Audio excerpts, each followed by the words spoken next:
राजस्थान में भाजपा ने सरकार तो बना ली है, लेकिन इनकी पार्टी के अंदर बड़ा घमासान मचा हुआ है।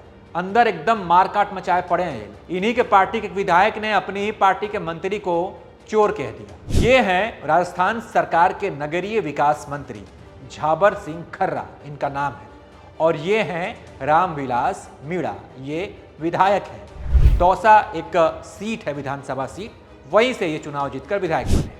पहले रामविलास मीणा को आपको सुनाते हैं, जो अपनी सरकार और अपनी ही पार्टी के मंत्री पर गंभीर सवाल उठा रहे हैं।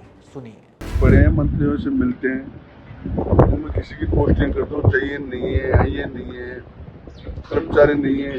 आज खर्रा जी के पास मैं चौथी दफा आया हूँ एक जहीन लगवाने के लिए, और इनको कोई मतलब नहीं है दुनियादारी से। ऐसे हमारी सरकार में मंत्री बैठे हैं, सो रहे हैं। अरे ये क्या सुना आपने? देख रहे हैं क्या हो रहा है? विधायक होकर मंत्री को बोल रहे हैं, और ये बात मंत्री जी को पचेगी कैसे कि आप विधायक हैं, हमारी पार्टी के हैं, और हम ही के खिलाफ बोल रहे हैं।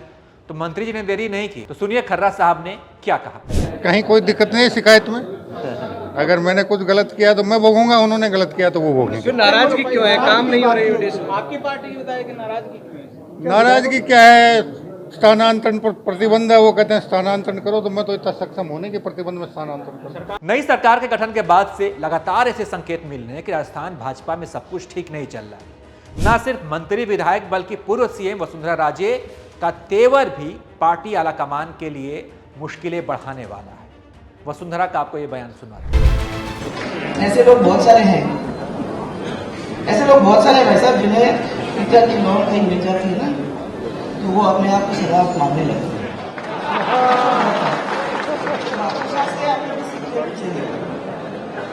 और मैं आज ये कहना चाहूंगी कि चाहत बेशक आसमां छूने की रखो, चाहत बेशक आसमां छूने की रखो, लेकिन पाँव हमेशा धरती पर हो। वसुंधरा के इस बयान के अलग अलग सियासी मायने निकाले जा रहे हैं। सवाल यह है कि वसुंधरा के निशाने पर सीएम भजनलाल हैं या फिर केंद्रीय या प्रदेश का नेतृत्व। वसुंधरा के टारगेट पर कौन है?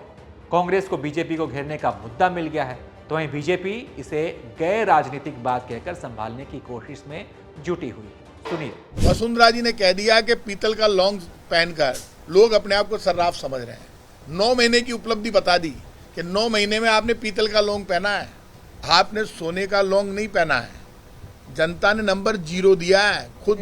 तो आपकी जब सरकार की पूर्व मुख्यमंत्री खुद कह रही है कि ये सरकार घमंड में घूम रही है, अब तो साफ हो गया कि सरकार नहीं सर्कस है।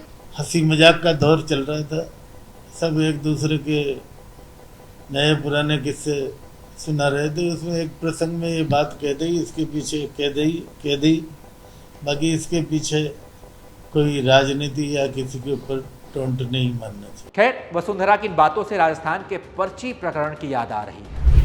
जब भरे मंच पर रक्षा मंत्री राजनाथ सिंह ने वसुंधरा राजे को पर्ची थमाकर नए मुख्यमंत्री के नाम का ऐलान करने के लिए कहा, तो उस वक्त वसुंधरा राजे का जो हाव भाव था वो खूब वायरल हुआ। सीएम ना बन पाने की टीस वसुंधरा के चेहरे पर उस समय साफ देखी जा सकती थी। लेकिन पार्टी के नए चेहरे के साथ राजस्थान में पार्टी ने सरकार बनाई। हालांकि पार्टी के अंदर की लड़ाई की खबरें बाहर आनी बंद नहीं हो सकती। विधानसभा चुनाव में प्रचंड बहुमत से जीतने वाली बीजेपी को उसके बाद हुए लोकसभा चुनाव में बड़ा नुकसान झेलना पड़ा है।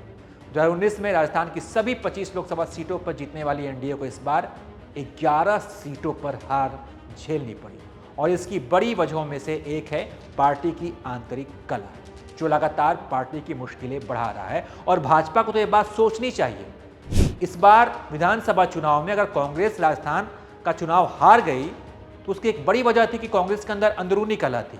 एक तरफ अशोक गहलोत का खेमा, दूसरी तरफ सचिन पायलट का, तो उसका नुकसान कांग्रेस ने उठाया, चुनाव हार गई और भाजपा की सरकार बन गई। लेकिन अब वही चीज जो है भाजपा के अंदर हो रही है। अब भाजपा के अंदर अंतरकलह की खबरें वहां से निकलकर सामने आ रही है। तो बाकी इस पर आप क्या सोचते हैं? अपनी राय बताइए और देखते रहिए एबीपी लाइव।